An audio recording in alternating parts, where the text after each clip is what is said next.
अक्कलकोटमधील 8 गूढ रहस्य ज्यांचे उत्तर आजही विज्ञानाकडे नाही. श्री स्वामी समर्थ अक्कलकोट हे केवळ एक गाव नाही, तर ही स्वामी समर्थांची कर्मभूमी आणि भक्तांसाठी ऊर्जेचं महापीठ आहे. 1856 मध्ये स्वामी समर्थ अक्कलकोटमध्ये प्रकट झाले आणि त्यानंतर 22 वर्ष त्यांनी तिथे वास्तव्य केले. आजही स्वामी समर्थांना देह सोडून 100 वर्षाहून अधिक काळ लोटला आहे. पण अक्कलकोटमध्ये अशा काही गोष्टी घडतात ज्या विज्ञानाच्या चौकटीत बसत नाही. आजही तिथे अशी काही रहस्य आहेत ज्यांचा उलगडा मोठे शास्त्रज्ञही करू शकलेले नाहीत. आजच्या व्हिडिओमध्ये आपण अक्कलकोटाच्या अशा 8 गूढ चमत्कारी रहस्यांबद्दल सविस्तर बोलणार आहोत.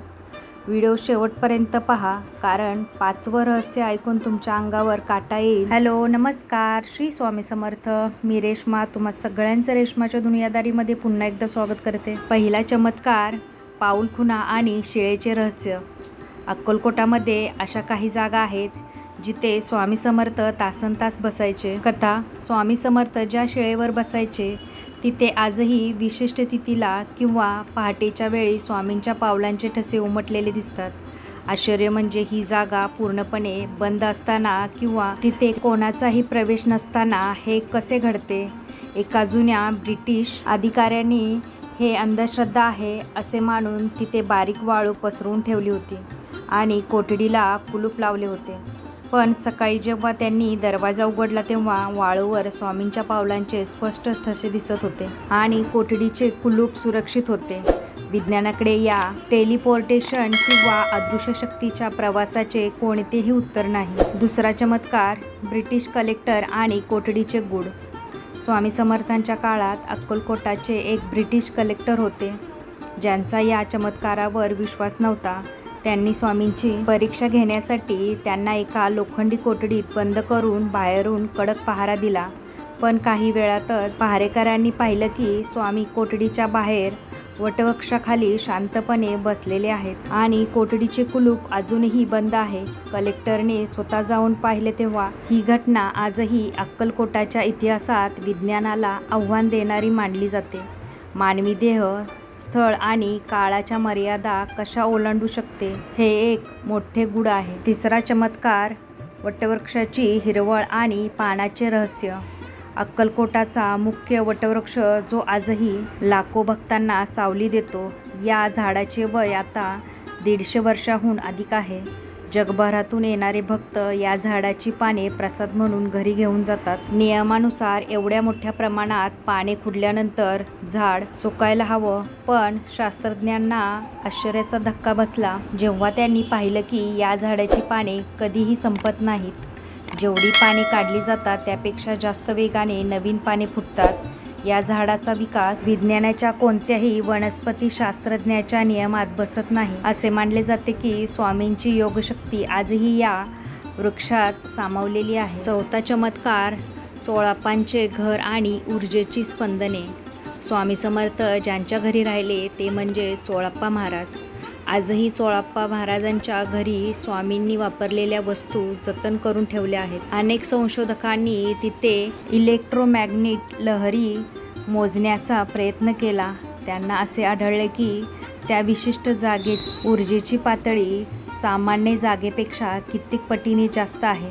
काही संवेदनशील भक्तांना आजही तिथे गेल्यावर अंगात विद्युत लहरी धावल्याचा किंवा स्वामींचा प्रत्यक्ष हात पाठीवर असल्याचा अनुभव येतो. हे केवळ मानसशास्त्र नसून ती एक जिवंत ऊर्जा आहे जी आजही तिथे कार्य करते. 5वा चमत्कार, वटवृक्षाची नाद कंपने. सर्वात मोठं रहस्य. हे रहस्य खूप कमी लोकांना माहीत आहे. काही वर्षापूर्वी एका परदेशी संशोधकाने अत्यंत संवेदनशील ऑडिओ रेकॉर्ड्स वटवृक्षाच्या फांद्यांजवळ लावले होते. त्यांना जे ऐकू आले ते थक्क करणारे होते.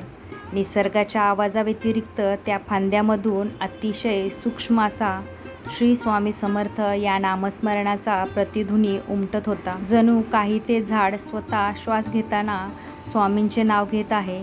जेव्हा विज्ञानाने ही फ्रिक्वेन्सी तपासली तेव्हा त्यांना आढळले की ही कंपने माणसाच्या मेंदूला पूर्णपणे शांत करण्याची आणि आजार बरे करण्याची क्षमता ठेवतात. 6वा चमत्कार, स्वामी समर्थांची अग्निपरीक्षा आणि जिवंत निखारे.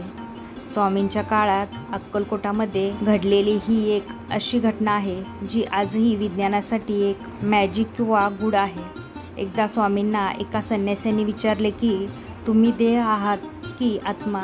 स्वामींनी काहीही न बोलता जवळच असलेल्या धगधगत्या शेकोटीतील लालभडक जिवंत निखारा आपल्या हाताने उचलला आणि तो आपल्या अंगावर ठेवला.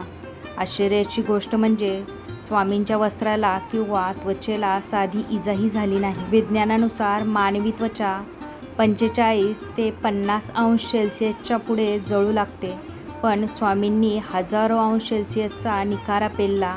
हे त्यांच्या योग अग्नीचे जिवंत उदाहरण आहे. 7वा चमत्कार, अक्कलकोटाचा अदृश्य पहारा. अनेक सुरक्षा रक्षकांनी आणि रात्री मंदिरात थांबणाऱ्या भक्तांनी हा अनुभव सांगितलेला आहे. रात्री 12 नंतर जेव्हा अक्कलकोट मंदिर पूर्णपणे शांत असते तेव्हा मंदिराच्या आवारात कोणाच्या तरी चालण्याचा लाकडी खडावांचा आवाज येतो. अनेकदा पहारेकऱ्यांना असं जाणवलं की कोणीतरी वृद्ध व्यक्ती त्यांच्या बाजूनी चालत गेला आहे, पण तिथे कुणीही नसतं. विशेष म्हणजे आजही सकाळी जेव्हा मंदिर उघडलं जातं तेव्हा अनेकदा स्वामींच्या पादुकांजवळ ताजी फुले किंवा तुळशीचे पानं आढळतात जी रात्री तिथे कुणीही ठेवलेली नसतात. 8वा चमत्कार, पालस्वामी आणि विहिरीचा चमत्कार. स्वामी जेव्हा अक्कलकोटामध्ये आले तेव्हा सुरुवातीला ते एका विहिरीच्या काठावर बसायचे. असे म्हटले जाते की त्या विहिरीचे पाणी कधीही आटत नाही, मग कितीही मोठा दुष्काळ पडो. विज्ञानानुसार भूगर्भातील पाण्याची पातळी खाली गेली की विहीर आटतात, पण अक्कलकोटाची ही विहीर आजही तितकीच भरलेली असते. श्रद्धा. या पाण्याचे रासायनिक परीक्षण केल्यास त्यात असे काही गुणधर्म आढळतात जे त्वचेचे विकार आणि मानसिक आजार दूर करण्यासाठी मदत करतात. मंडळी, अक्कलकोट ही जागा विज्ञानाच्या पलीकडची आहे. तिथे गेल्यावर तर्क काम करत नाही, तिथे फक्त श्रद्धा काम करते. स्वामी म्हणतात, भिवू नकोस, मी तुझ्या पाठीशी आहे. हे फक्त वाक्य नाही, तर ते अक्कलकोटाच्या प्रत्येक कणाकणात दडलेले सत्य आहे. तुम्हाला अक्कलकोटामध्ये असा कोणता अनुभव आला आहे का? कमेंटमध्ये नक्की सांगा आणि हा ऐतिहासिक व्हिडिओ जास्तीत जास्त स्वामी भक्तांपर्यंत शेअर करा. चला तर मी व्हिडिओचा इथंच एंड करते. सगळ्यांना श्री स्वामी समर्थ.